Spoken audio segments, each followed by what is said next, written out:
So आजचा question असा आहे की अश्विनी मॅम तुमचं डेली रुटीन काय असतं स्किल पैसामध्ये. सो डोंट वरी, मी आज तुम्हाला शेअर करेल. हा क्वेश्चन आहे श्रीकांत दादांचा. सो श्रीकांत दादा, मी तुम्हाला सांगणार आहे की माझं डेली रुटीन काय असतं स्किल पैसामध्ये, आणि खरंच सगळ्यांसाठी पण खूप इम्पॉर्टंट आहे. ज्यांनी माझ्या चॅनलवर नवीन आहे त्यांनी डायरी आणि पेन घ्यायला विसरू नका, आणि प्रत्येक जे वर्ड मी सांगत आहे ते प्रत्येक वर्ड लिहायला विसरू नका. बाकी नमस्कार मंडळी, कसे आहात सगळे? Welcome back to my YouTube channel. आजचा टॉपिक तुम्हाला समजला का? आजचा टॉपिक असा आहे की त्यांनी मला विचारलेलं आहे की तुमचं डेली रुटीन काय असतं स्किल पैसामध्ये. तर डेली रुटीन माझं हेच आहे की जेव्हा पण तुम्ही काहीतरी नवीन शिकता तर तुमच्याकडे एक डायरी, फॉर एक्झाम्पल माझ्याकडे ही डायरी आहे आणि पेन आहे. छोटी का असे ना, पण एक तुम्हाला जसं छान वाटते तशा प्रकारची एक डायरी मेंटेन करा. हे झालं पहिलं. हे एक जस्ट मी बेसिक सांगते, अजून काही रुटीन नाही सांगितलं तर मी काय करते ते.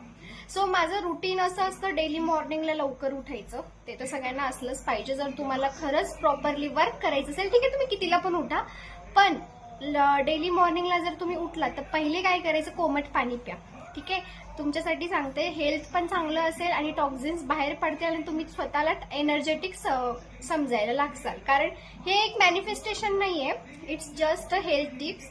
कारण की खरंच त्यामध्ये तुमची एनर्जी वाढेल. आता मी माझ्यावरूनच सांगते की मी डेली बेसिकवर ते करते, त्यामुळे मी तुम्हाला पण ऍड करायला सांगेल तुमच्या डेली लाईफमध्ये की गरम कोमट पाणी जर तुम्ही पिलात तर तुमच्या स्वतःमध्ये तेवढी एनर्जेटिक लाईफ होणार आहे. तर तुम्हाला नंतर काय करायचं, स्टार्टिंगला जेव्हा आपण जे डेली रुटीनचं काम करतो, तसंच माझ्या स्किल पैसामध्ये पण मी एक माझं फॅमिली समजलेलं आहे त्यांना. स्किल पैसा कंपनीला, स्किल पैसा जे आहे सगळे मेंबर्स माझी फॅमिली आहेत आणि मला खूप सपोर्ट करतात. सो मी एकच सांगते, तुम्हाला जर करायचं असेल तर मनापासून करा. मी सांगते म्हणून नका करू.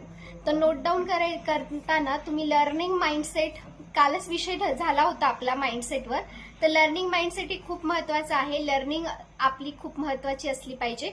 तर लर्निंगवर मी जास्तीत जास्त 40 मिनिट्स देते, आणि नंतर कंटेंट क्रिएशनसाठी मी 1 घंटा तर देणारच आहे. कारण कंटेंट क्रिएशनमध्ये एडिटिंग वगैरे करण्यासाठी थोडा तरी टाइम आपल्याला लागतोच. ठीक आहे, learning mindset, content creation, lead generation, आपल्याला जे जे ट्रिक्स सांगितले आहेत तर त्या लीड जनरेशनवर तुम्हाला त्याच्यात 30 मिनिट्स द्यायचे आहेत. आता 30 मिनिट्समध्ये तुम्हाला लीड जनरेशनच्या कोणत्या कोणत्या ट्रिक्स सांगितल्या आहे, स्नॅपचॅट कसं यूज करायचं, लिंक्डइन कसं यूज करायचं, हे सगळं, इंस्टाग्रामवर कंटेंट कसं करायचं, हे सगळं तुम्ही त्याच्यामध्ये ऍड करू शकता. आता लीड जनरेशनसाठी मी नेक्स्ट टॉपिक आणेल लवकरच की लीड जनरेशनसाठी कोणत्या कोणत्या ट्रिक्स आहेत, आणि मागचे व्हिडिओज पण आहेत माझे, ते पण तुम्ही चेकआउट करू शकता. लीड जनरेशनसाठी मी 1 घंटा देते. त्यानंतर जेव्हा पण तुम्ही एखादं स्किल शिकत असाल तर मी त्या स्किलला 1 घंटा देते. असे माझे 2 तास तर यामध्येच जातात. त्यानंतर कॉलिंग अँड क्लोजिंग. आता जे पण माझ्याकडे मेंबर येतात त्यांना मी कॉलिंगवर बोलते खरं तर, कारण की मेसेजेसवर बोलण्यापेक्षा कॉलिंग खरंच इम्पॉर्टंट आहे जर तुम्हाला स्वतःचं ट्रस्ट बिल्ड करायचं असेल तर. कारण की खूप साऱ्या गोष्टी कॉलिंगवर डील होतात, मेसेजवर आपण जास्त बोलू शकत नाही. सो मी जास्त कॉलिंगवरच फोकस करते. कॉलिंगमध्ये मी फक्त 30 मिनिट्स देते, जास्त बोलत नाही. मग ते अर्धवट बोललेलं राहिलं तरी चालेल, मी नेक्स्ट डेला ते कम्प्लीट करते. त्यांना सांगून ठेवते आधीच 30 मिनिट्स, आणि 30 मिनिट्समध्ये एवढं मी बोलून टाकते ना की त्यामध्ये ते सगळेजण ऐकतात आणि त्यांना प्रॉपर रोडमॅप भेटून जातो. सो डेली बेसिसवर मी फक्त 2 लीड्सला बोलते. तो 30 अँड 30 म्हणजे 1 घंटा त्यामध्ये जातो. असे 3 तास माझे इथेच गेले. त्यानंतर सर्वात महत्वाचं फॉलोअप मध्ये माझे 15 मिनिटं जातात. त्यामध्ये ब्रॉडकास्ट चॅनल असते, समजा मी मोटिवेशनल चॅनल काही असेल तर त्यामध्ये ते मी पाठवून देत राहते, आणि नेहमी वर्कशॉप असेल ते पण पाठवते. आणि इन्फ्लुएन्सर प्रोग्रामसाठी जसं मी व्हिडिओ बनवून तुम्हाला सांगते ना, तर त्याच्यासाठी माझा फक्त अर्धा तास जातो, जास्त जात नाही. अर्ध्या तासामध्ये माझं कंटेंट क्रिएटर पण होते, क्रिएटर बोनस पण होते, इन्फ्लुएन्सर प्रोग्राम पण होते, आणि इंस्टाग्राम रील बोनस सुद्धा होते. हे तिन्ही गोष्टी मी एकाच टाइमला करून टाकते. जास्तीत जास्त मला फक्त अर्धा तास लागतो, तर याच्यामध्ये माझे 5 तास. सो मी स्किल पैसाला जास्तीत जास्त 6 तास देते, आणि हे माझं डेली काम करत करत. फॉर एक्झाम्पल मी स्वतःची स्टडी करते, स्टडी करत करत मी ब्रॉडकास्ट चॅनलवर मेसेजेस टाकून देते. माझी स्टडी पण चालू राहते आणि ते पण. So it's simple that.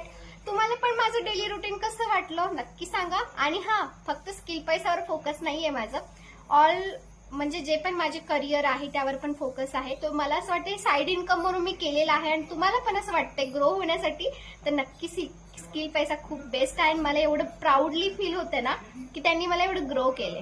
So thank you so much skill पैसा फॅमिली अँड लोकेश सर, ज्यांनी मला एवढं सपोर्ट केले. आणि तुम्हाला सगळ्यांना पण सांगते, तुमच्यामध्ये कॉन्फिडन्स बिल्डअप करायचा असेल नक्की स्किल पैसा जॉईन करा.